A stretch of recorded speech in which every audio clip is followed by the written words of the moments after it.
J'ai aussi un témoignage avec le couple Jean-François et Grace, avec qui nous avons beaucoup de choses en commun. Nous avons beaucoup de choses en commun. Ce couple que vous voyez, Jean-François et Grace, que je salue, je vous assure que leur histoire est mon histoire.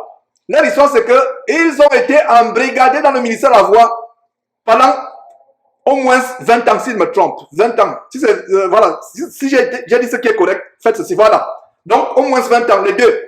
Donc, ils sont rencontrés grâce à dans le ministère de la Voix. Jean-François est dans le ministère de la Voix. Donc, il a un grand témoignage à partager. Et ce sera par la grâce de Dieu, samedi prochain, le 28, par la grâce de Dieu. Si c'est la volonté de Dieu. Donc, Jules a aussi un témoignage comment il a été dans une autre secte, la vraie église du Cameroun. La vraie église du Cameroun, VEDC, ou VED, quelque chose comme cela. Donc, Jules va aussi témoigner. Donc, si vous avez été programmé pour un témoignage, gardons ça pour l'émission. Maintenant, pour ceux qui n'ont pas été programmés, si vous voulez témoigner, je laisserai un temps pour témoigner. Donc, excepté Jean-François et Grace, qui ont été embrigadés dans le ministère de la Voix. Et ils sont parmi les gens qui m'ont vraiment motivé à faire ces émissions sur le ministère de la Voix, parce qu'en fait, je me suis rendu compte à quel point le ministère de la Voix fait des ravages, mais en douceur. Et la Bible dit que si quelqu'un n'a pas soin des gens de sa propre maison, il a renié la foi et il est pire qu'un infidèle. La famille dont je suis issu, il y a deux esclaves tellement radicaux. Mon petit frère Simon Pierre, s'il pouvait être radical pour Christ, oh là là, il serait Georges 1 milliard de fois.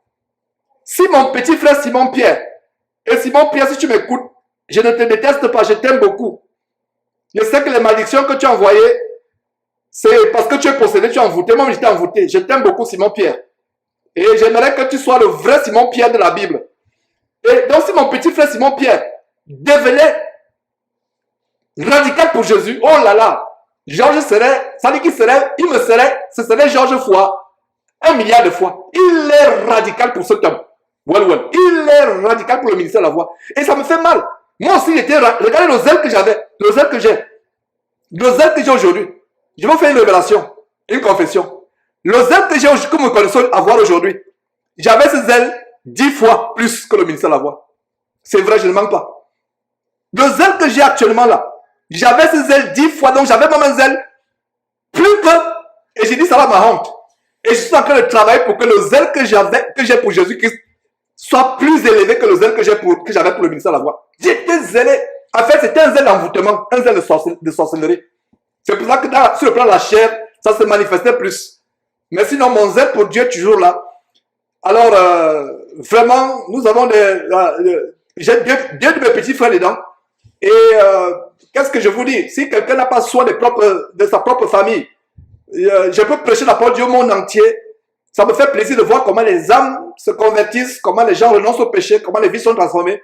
Mais je ne peux pas être tranquille sachant que mes deux petits frères, même père, même mère, sont embrigadés. On a été chargés, sinon on va faire les émissions du ministère de la Voix presque toutes les semaines. Chaque semaine, il y aura une émission. Et la bonne nouvelle, c'est que nous venons d'une famille où on a le sang chaud. Dieu m'a beaucoup brisé, m'a transformé. Vous pouvez encore discerner un peu le sang chaud. Il reste un peu une petite poussière. On prie pour que la petite poussière disparaisse. Il reste encore un petit pourcentage. Si vous avez le discernement, vous allez comprendre qu'il y a encore un petit sang. Donc nous sommes réactionnaires dans notre famille. Donc du tic au tac. On était à l'époque, on était des bagarreurs. On était... Je me rappelle pas combien de fois j'ai bagarré. Au point de donner un coup de poing à quelqu'un qui s'est évanoui. On l'a pris pour mort. On avait déjà appelé la police pour venir m'attraper et miraculeusement il s'est réveillé.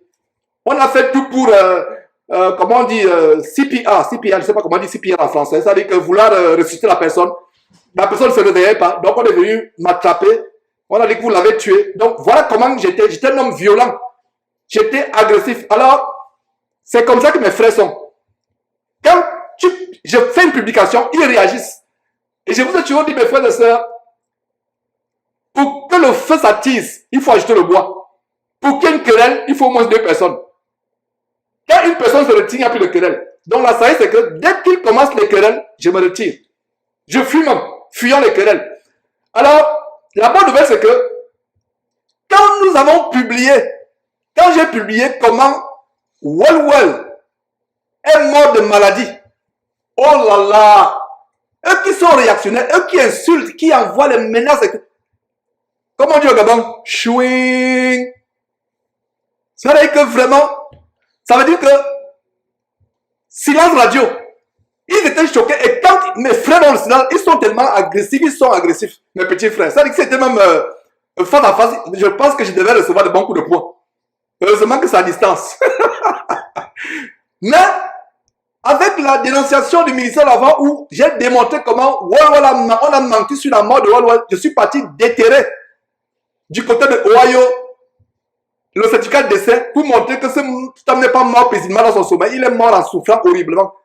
Parce qu'on disait qu'il enseignait que si tu es malade, c'est que tu es en communion rompue. Si tu es malade, c'est que tu n'as pas de foi. Donc lui-même, il était en communion rompue. Donc, conclusion. Donc ils ont caché cela. Donc je suis parti déterrer. J'ai publié. Mes petits frères sont choqués. Pas de réaction.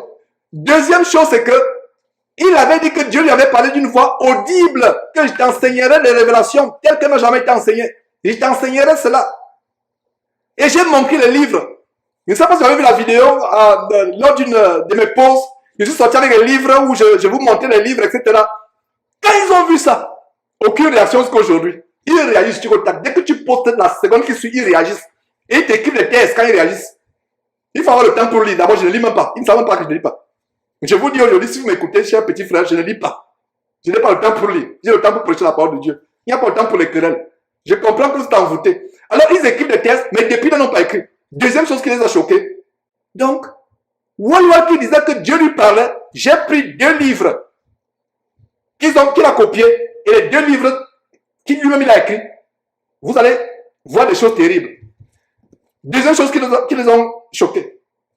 Troisième chose, j'avais appris que Walwal avait enseigné, je pense que c'était une rumeur.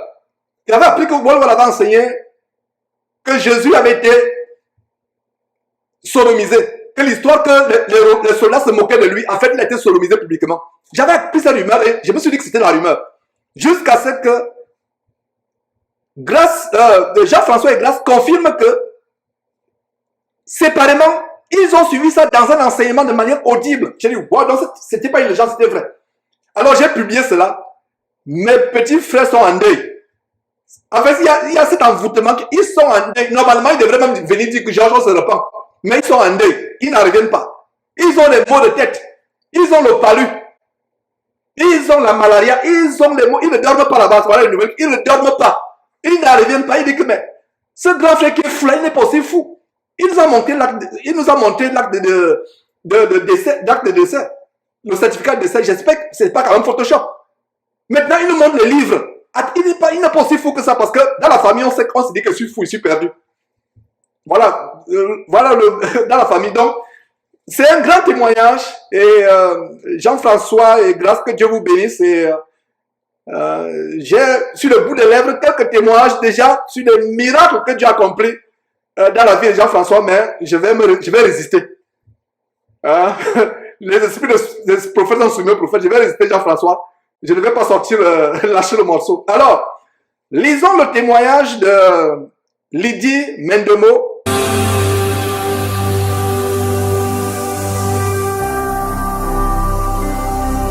Jésus-Christ TV, vous connaîtrez la vérité et la vérité vous affranchira.